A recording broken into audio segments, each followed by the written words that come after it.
every record, I try to make each record different from the last one.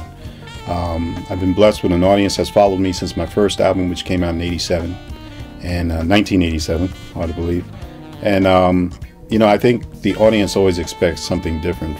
Well, you should expect something different from every artist, but that's something I strive for in every album. I think Mind Over Matter is a record that incorporates what I think my bass audience enjoys.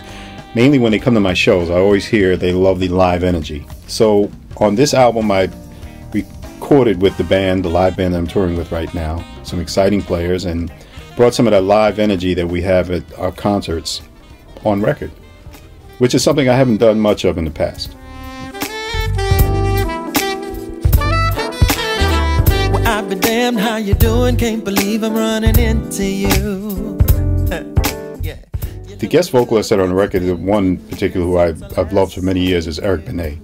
I've known Eric since the days we were signed at EMI Records, and I called him up and I said, look man, I would love for you to do something on the record. He said, sure. So he sent me a song called We're Gonna Ride, and he came in there and did his thing, and I'm very excited to have him, Say if I'd see your face again.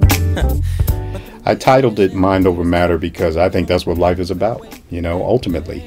It was an appropriate title for me because, that's how I deal with life. I always try to think through things before you respond or you react to something or, emote over something, So it just seemed appropriate. And the song Mind Over Matter is a song we actually do live in the concerts. We have fun with. People usually dancing. And it's been in my repertoire for quite some time. I just decided to put it on record now.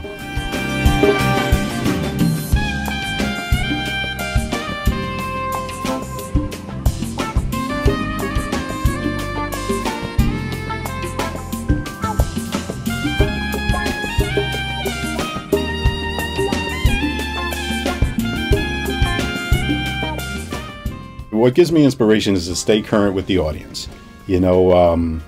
I believe that people's tastes change over time, and so does mine as a musician and an artist and as a music listener and someone who appreciates. I love listening to different things.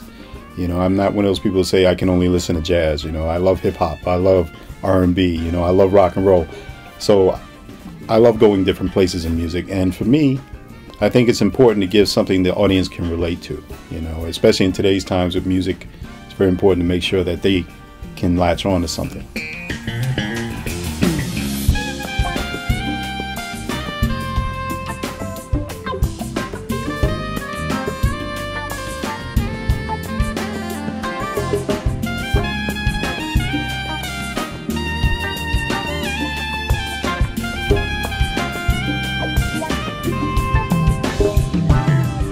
I think my music's changed over time just through natural experience.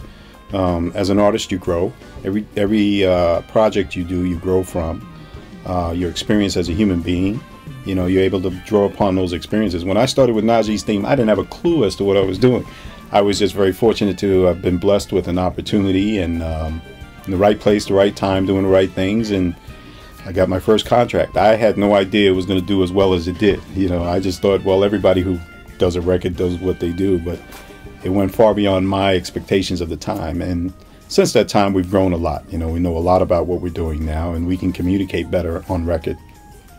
When I say we, I mean my writing team, my writing partners, all the people who've been with me since the beginning.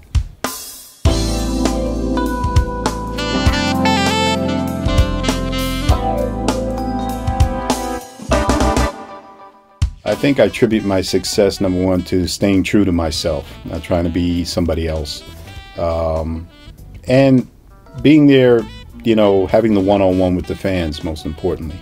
I think when an artist is able to make a connection with his audience, that you can't beat that. People will support you even when, during bad economic times. They will still come out to your concerts and still buy your records because they know that you are sincere with them and you're honest with them. And, that's really the thing, is really to have an identity that they can lock into.